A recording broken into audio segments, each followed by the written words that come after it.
नेरळ येथील जिल्हा परिषद शाळा क्रमांक 1 ची भयावह अवस्था समोर आली असून प्रशासनाच्या बेजबाबदार कारभारामुळे विद्यार्थ्यांच्या जीवाशी अक्षरशः खेळ सुरू असल्याचे चित्र आहे. पावसाळा सुरू होताच शाळेचे छत अनेक ठिकाणी चाळणीसारखे गळू लागले असून वर्ग खोल्यांमध्ये पावसाचे पाणी टपकत आहे. परिस्थिती इतकी गंभीर आहे की विद्यार्थ्यांना सुट्ट्या जाहीर करण्याची वेळ आली आहे. मात्र प्रशासनाला याचे कोणतेही गांभीर्य नसल्याचा आरोप पालकांनी केला आहे. विद्यार्थ्यांना पुरवले जाणारे पिण्याचे पाणीही दूषित असल्याचे समोर आले आहे. शिक्षण घेण्यासाठी शाळेत येणाऱ्या चिमुकल्यांना स्वच्छ पाणी मिळू नये ही अत्यंत संतापजनक बाब आहे. लाखो रुपयांच्या योजनांची जाहिरात करणाऱ्या यंत्रणेला या विद्यार्थ्यांचे आरोग्य दिसत नाही का, असा संतप्त सवाल पालक उपस्थित करत आहेत.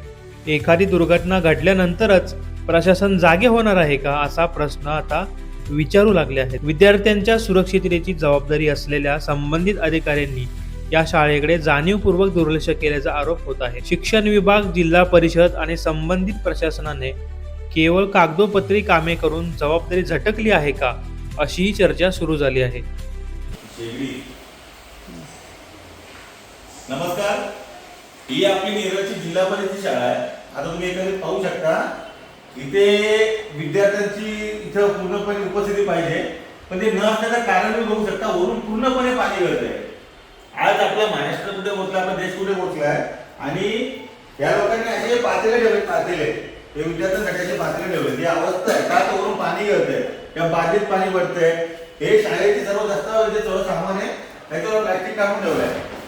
या तुम्ही पाहू शकता, पूर्णपणे शाळेच्या महत्वाच्या गोष्टी असतील काही ही अवस्था आहे नेरळमध्ये. आता आम्हाला तर माहिती नाही तर काम कोणी केलंय, पण ही सध्याची अवस्था आहे. या अवस्था कळता आम्हाला स्थानिक काममुळे यांनी सांगितलं की अशी अवस्था आहे. त्यांनी स्वतःची मुलगी इथे शिकते, तिने आज तिच्या पोरीला विचारलं का शाळेत का जात नाहीये, तर तिने असं सांगितलं की बाबा वरून पाणी गळतंय, आमची बसायची व्यवस्था नाहीये. ही अवस्था इतकीच नाही, तुम्ही बघू शकता बाहेर पण आहेत, इथं विद्यार्थी बसतात, तुम्ही बघू शकता ही अवस्था आहे. आज कसं आहे लोकांनी करायचं मला सांगा. ही अवस्था बघायची आहे, कशी मुलं शिकणार. आपलं घर आपण स्वच्छ ठेवू शकतो आपल्या पोराबाळांसाठी, पण त्यांना जिथं शिकवतो ती शाळा जर या प्रकारच्या परिस्थितीत असेल तर याला जबाबदार कोण आहे. अतिशय भयानक परिस्थिती आहे. मॅडम किती शाळा असते? 11 वाजता. आज काय आली मुलं, ही परिस्थिती आहे. याचं उत्तर देईल कोण, याचा मला सुद्धा प्रश्न पडलेला आहे. अशी परिस्थिती आपल्या नेरळमध्ये आहे. नेरळ जिल्ह्यातली सर्वात मोठी ग्रामपंचायत म्हणून ओळखली जाते, ते नेरळची ही अवस्था आहे. जिल्हा परिषदची शाळा आहे, पण याची अवस्था जर अशी असेल तर मला वाटते मुलांचं भविष्य धोक्यात आहे. ते स्पष्ट माझं जाहीर मत आहे. आम्ही सकाळी उठलो होतो, तर सकाळी विचारलं मी मुलीला का म्हणून शाळेत काय नाही जाते. आज कधी शाळेत झाला म्हणून पाणी असतं पडतोय वरतून खाली, तुला स्लॅबवरून गळतोय. त्यामुळे बोलतो मी शाळेत सुट्टी बोलले टीचर लोकांनी, त्यामुळे आम्ही सुट्टी घेतलेली. तर ही अवस्था आहे. मॅडम मला तुम्ही सांगा, इथे पूर्णतः सगळ्या सुखसोयी आहेत का?